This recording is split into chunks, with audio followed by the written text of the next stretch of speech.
Typically, if you're a normal human being, you want to make others feel better. But that can come at a cost. Guys are a little bit more subtle. They try to make each other feel better, like, hey man, nice kicks. Or, hey bud, nice suit. You're looking good today, man. Hey, thanks pal, you too. Girls are a little bit more obvious and a little bit more direct. Oh my gosh, you look gorgeous. You're perfect. No, for real, don't change anything about you because you're perfect. No, you look perfect. No, you. No, you. No, you! I may have over-exaggerated that just a smidge, but you know it's true. Yes, of course it's nice to give someone compliments. And yes, it's always okay to make someone feel better about themselves.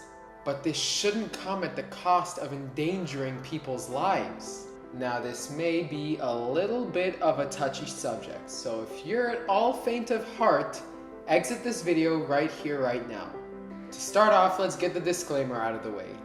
Everybody is good looking. Hey, good looking. What you got cooking? How about cooking something up with me? Big or small, tall or short, hairy or smooth, Arab, Indian, American, Filipino, Hispanic, African, or even Canadian. Everybody is good looking in their own way. Now, I know this sounds super cheesy, but it's actually true. Here are a few reasons why you are good looking. Your muscles are perfectly toned, unlike mine. You got beautiful eyes. You have long, flowing hair. You have the ability to make someone laugh. You're always the life of the party.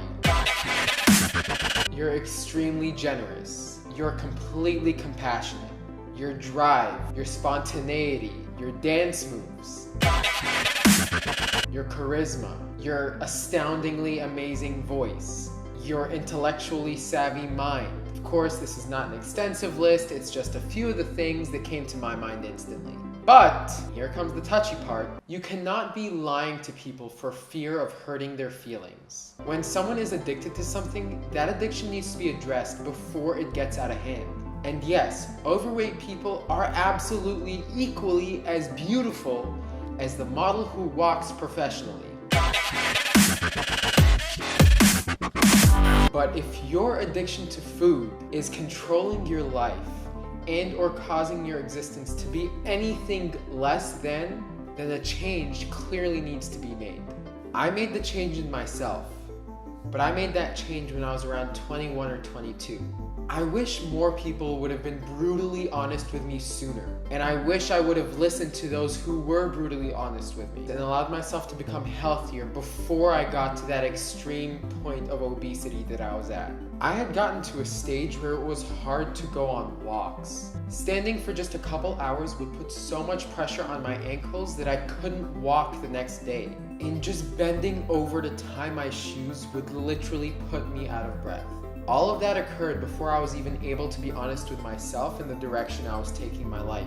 Yes, of course, people did mention to me that I could maybe join them in the gym for a couple hours, or that I could join them in the new diet plan they were doing.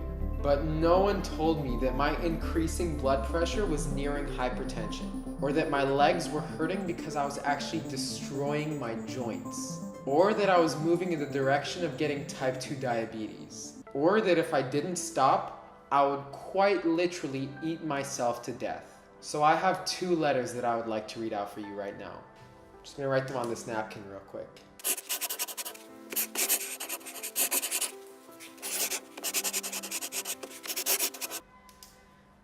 We're ready. This first letter is a letter to the less fat.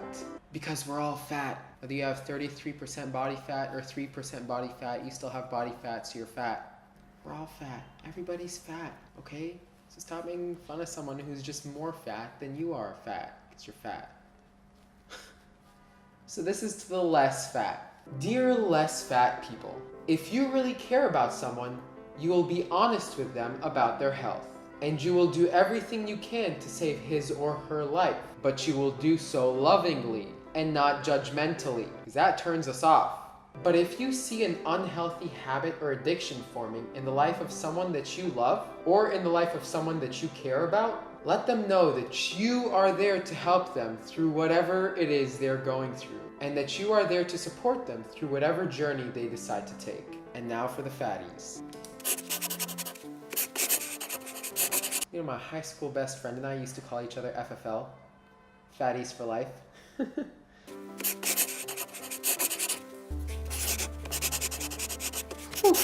Dear fatties, if you know that you may have a problem, don't get defensive about it when people bring it up. Don't cry in the corner if people call you fat, like I did.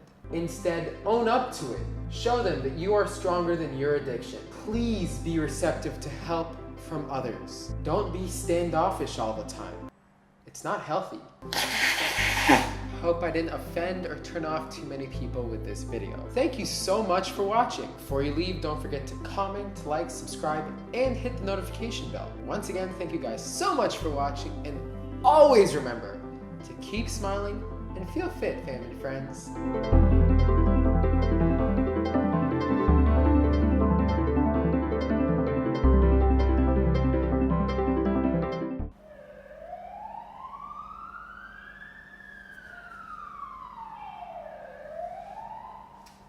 Think that's a real emergency, bud? Or are you just trying to get through traffic?